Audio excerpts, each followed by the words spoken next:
Joe? Joe, what are you thinking about? What am I thinking about?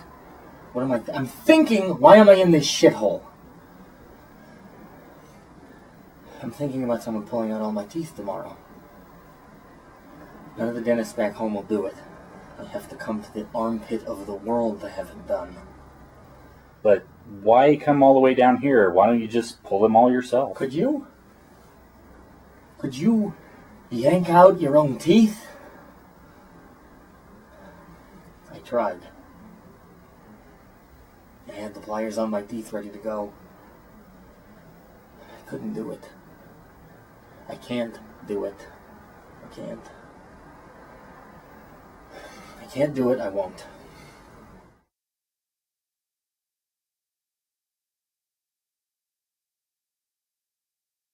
For over a decade now, enameling has been used across the country to track criminals of all kinds, from sex offenders to drug dealers, forgers to killers, and everything in between.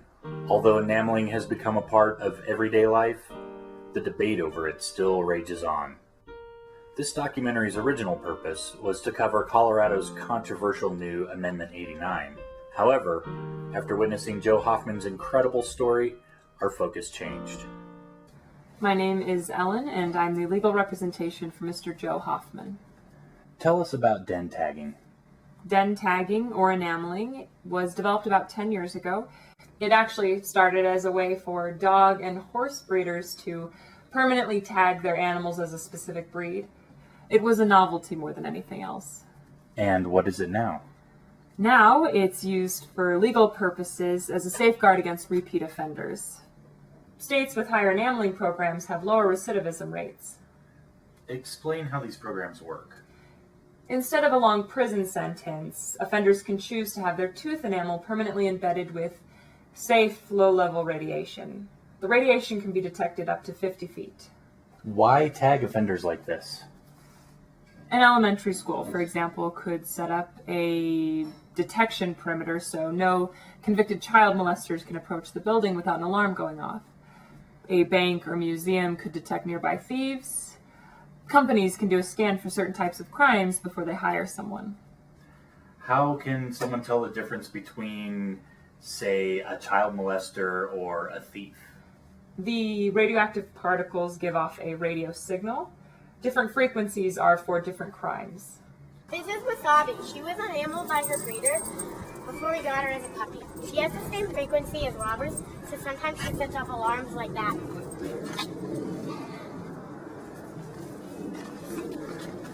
My mom doesn't like me walking her because of the alarms, and it makes my neighbors mad. I'm Dr. James Feldman, DDS. I'm a dentist here in Aurora. I provide dent tagging services for the state of Colorado. Please tell us how den tagging works. Dent tagging is a process where radioactive isotopes are embedded into the crystalline structure of the tooth, into the enamel and dentin. We use a tool such as this, which is basically a miniature particle accelerator, and we shoot the particles through the tooth. Most of them pass through, but a number of them do become embedded. Do you recommend enameling for all your clients? We don't usually recommend enameling. I work with white-collar crimes mostly, and the program for that is very limited in this state. The clients who choose the enameling route usually want to avoid jail time. But your client Joe has agreed to the procedure. Joe was greedy and broke the law, but he's a good guy. He defrauded several wealthy individuals in a stock purchase scam. His plea bargain included him being enameled with fraud in lieu of any time in prison. He won't be able to work in the finance industry, but he has his freedom. Tell us why you're going to be enameled tomorrow. It's the only way for me to avoid prison. They wanted to give me 10 years. I'd have been dead in 10 days. Some of my clients have business associates on the inside. You know, I gave them back all their money, with the profits I promised, and they have to save face. So tomorrow I'm getting irradiated and I'm out of here. You'll be permanently tagged as a criminal. Doesn't that bother you? For securities fraud. So what? Nobody cares about fraud. What happens if you commit your crimes again, though? It's a moot point. No financial institution will ever hire me after the procedure. So what are you going to do for work? I'm not sure yet. I have a teaching degree. If that doesn't pay.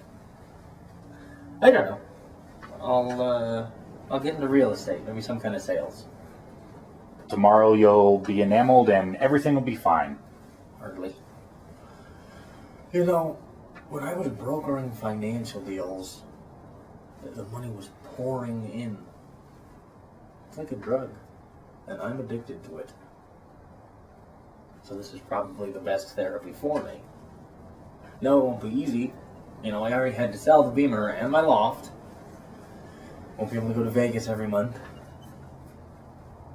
My life will never be the same.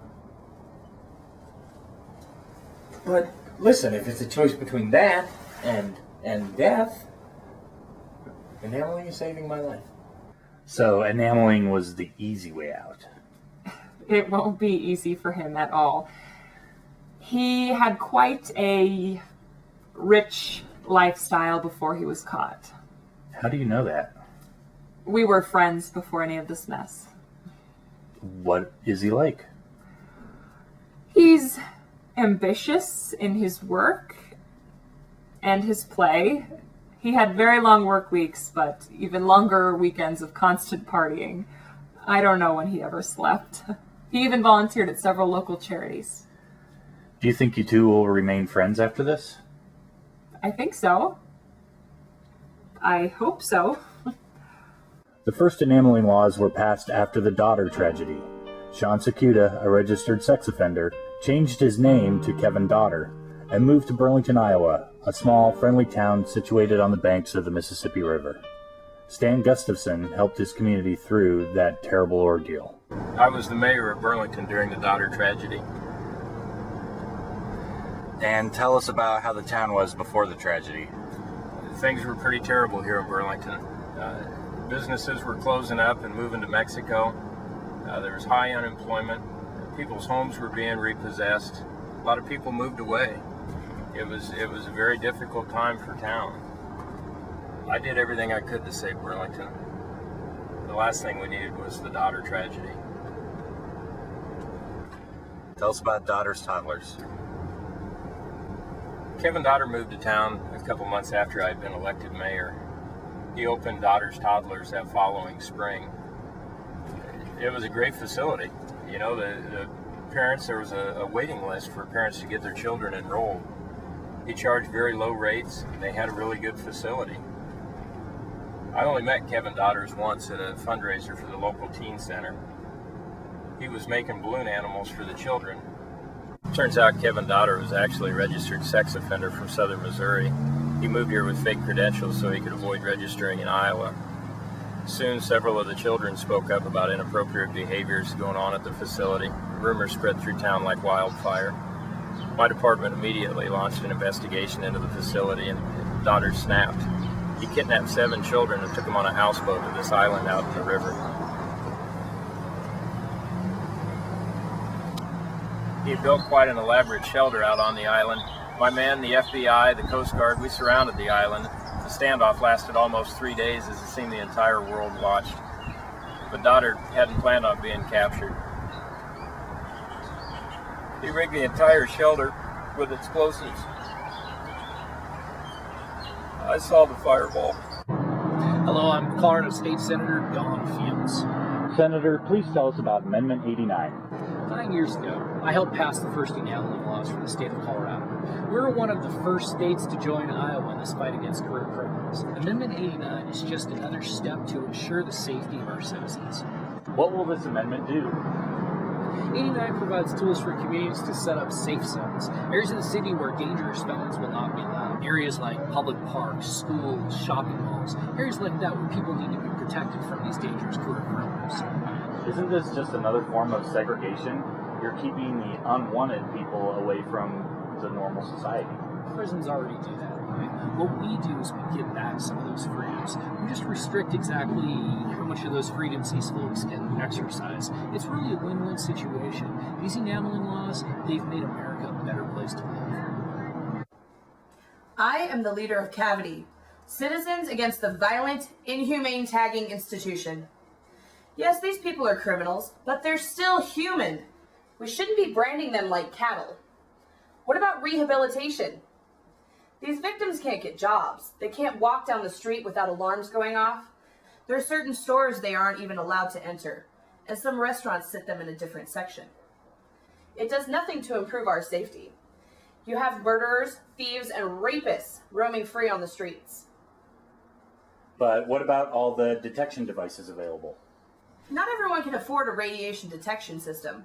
The rich people are safe in their nicely alarmed homes, while the poor have to deal with all these criminals in their neighborhoods. How is this a deterrent to crime? Once you're enameled, you can't be enameled again. What's to stop them from committing the same crimes over and over again? My brother has radiation for a small and completely bogus drug charge. A gang of teens with a cheap detector thought he was a rapist and beat him nearly to death. Enameling is the worst form of forced human mutilation this country has ever seen. It's completely inhumane. Regardless of the severity of the crime, these people are instant outcasts, and Amendment 89 is forcing that upon them. Cities in Colorado, if they pass Amendment 80 now, would allow them to set up safe zones. It's segregation all over again. What's to keep unenameled criminals from wandering into these safe zones? And who's going to pay for them? Once again, the poor masses pay for the elite few to set up these safe zones. Did you support enameling programs before this incident? I still support them. Look, it's nice to be able to go to the gym or a club and feel safe. Keeps the scum away. Is everyone with enameling scum? Well, maybe not everyone. But what about people that want to turn their lives around? Doesn't enameling kind of take that away? You said yourself your life isn't going to be the same. No, look, don't do the crime if you can't do the time. I am paying my debt, just like all of them. And if I can do it, so can they. I have no pity for any of these people. My name is Jen Graham, and I'm the leader of Cuspid, Citizens United to support the public initiative of gun tagging. Some people have argued that enameling is an inhumane punishment. Well, they're not humans. They're criminals. They lost their humanity once they broke society's laws. Still, doesn't it seem extreme? We need to take extreme measures. We don't want these people near our children, near our schools, living in our neighborhoods. Look how much money we can save on prisons. It costs the state $50,000 a year just to keep one prisoner. For every 20 criminals enameled, that's $1 million that can be put towards health care and education. Why should we provide these people with free room and board, enamel them, let them get a job, and work to provide for themselves? They've already damaged society, and they shouldn't be an additional burden on us. How can these people get work once they're enameled? I mean, who's going to hire a known criminal? That's all just rhetoric from the nuts that oppose den tagging. Most employers aren't going to pay to scan every employee. These people can do construction, landscaping, kitchen work, truck driving, cleaning, just about anything. They can get a job, just not a good job. Look, my ex-husband was in jail for 5 years. 5 years as a burden on taxpayers and society. I didn't see a dime of child support that entire time. Now that scumbag got enameled, and he's got a job as a roofer. He's still a scumbag, but a scumbag that can take care of his kids and pay his own way instead of leeching off the rest of us. Aren't you worried about having him and other criminals just roaming the streets? Well, not at all. I have a detector, pepper spray, and a wicked groin kick. I represent a group that promotes a larger enameling system, and for more than just criminals. If we mark people with HIV and other STDs, we could virtually eliminate these epidemics from society in 15 to 20 years. That's a legacy we can leave for our children. If we enameled all these people that came to the country illegally, we could set up a detection grid on the border so they wouldn't be able to come back. It's much cheaper than a damn fence. I'm a giant toothpick. I'm going to clean out all the crap in the teeth of America. That's what Enameling's going to do. The system doesn't work for shit. Hell, we're only safe from those criminals that cut a deal anyway. What about all those assholes that serve their time? They get away clean. They should all be enameled, damn it. Every damn one of them. This process tends to superheat the tooth, which can be quite painful for the patient. So generally we put them under with general anesthesia. In the past, we used a device such as this to do all the teeth at the same time. Even though it was done with local anesthetic, it was extremely painful for the patient. This is completely unacceptable. Look, we have a very tight schedule here. The lawyers can't be here on time. We'll have to start without you. Schedule or no schedule, the law is quite clear. A lawyer must be present during the procedure. This is a very simple procedure. Joe? Why is he screaming?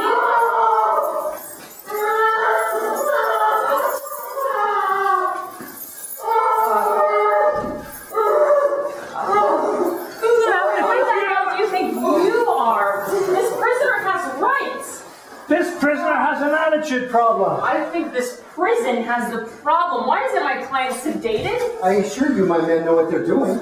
And I thought enameling was barbaric.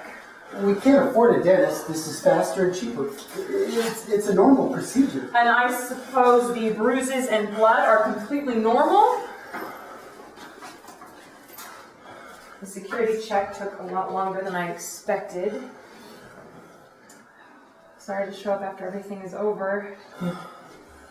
Everything is over. What? You're not just a few minutes late. You're a few hours late. What? What do you mean? Let me explain how this is going to work. What are you doing? What are you doing? A couple of your partners on the outside were a bit upset to hear you wouldn't be spending time in jail. Don't do this! Please, don't do this. They're upset that you won't be meeting some of their friends inside. So they asked us to do this and give you something to remember them by. What do you prefer?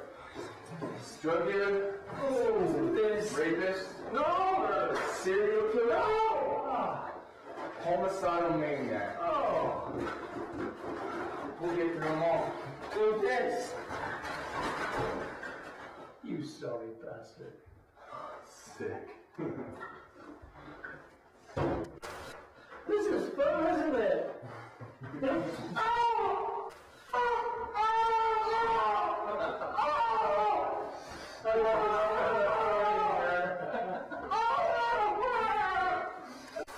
Watch this.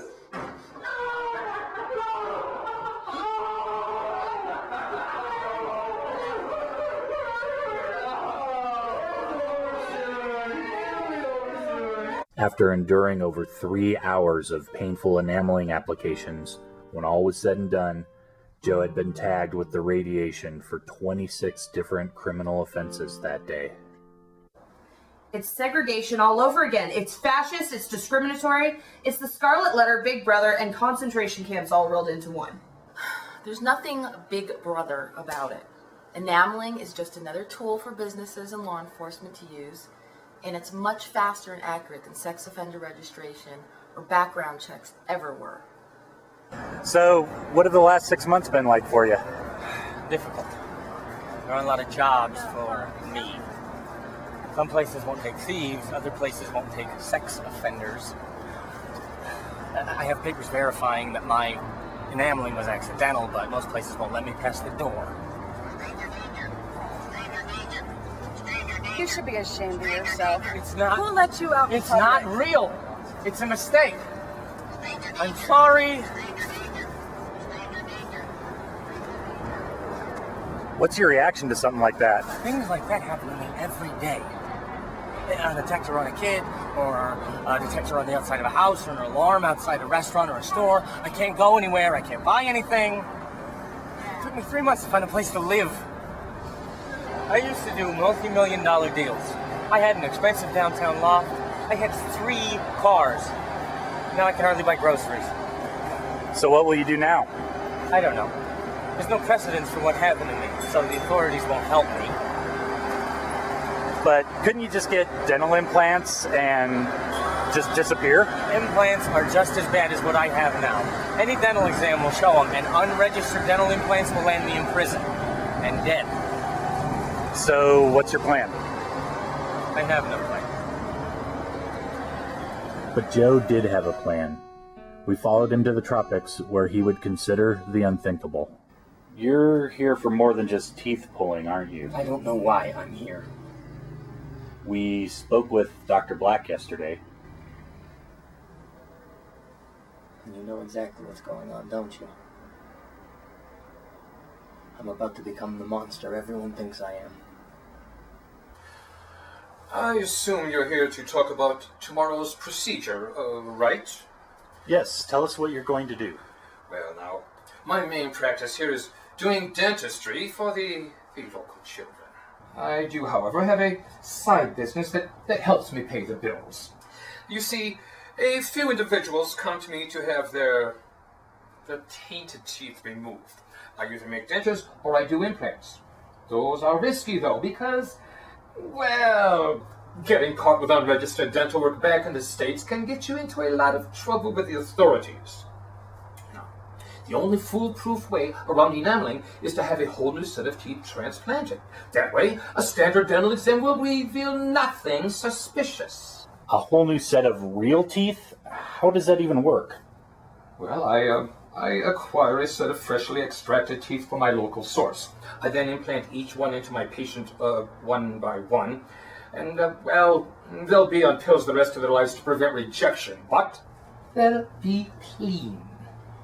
But where do these teeth come from? We've been hearing reports of tourists getting kidnapped and waking up with nothing but a mouthful of cotton and empty gums. I don't know anything about that. They bring me the teeth, I put them in, that's all. But don't you even care where these teeth are coming from? It's none of my business. Look, I am providing a valuable service here. These people just want a chance to return to society with a clean slate, all sins forgiven. They just want a chance to turn their lives around, and I give them that chance. Brand new teeth, brand new life, brand new guilt.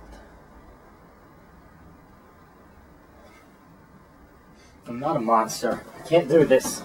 I'm going home. Now, just wait a minute. Let's sit down and talk about this. All I can think about is the poor sucker whose teeth I'm going to take. I'm going back to the States. Now, just wait a minute. Sit down. Show's over. Out of my way. Joe never visited Dr. Black, and we never saw him again. Will he be able to deal with his enameling and return to society? Or will he become the monster he fears?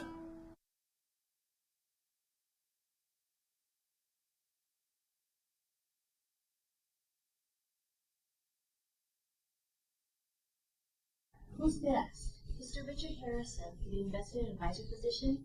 Here's his resume and application. He's already done his drug test and dental exam. He's clean. Both are clean. Excellent. Please have a seat, Mr. Harrison. Just a reminder, this will be recorded.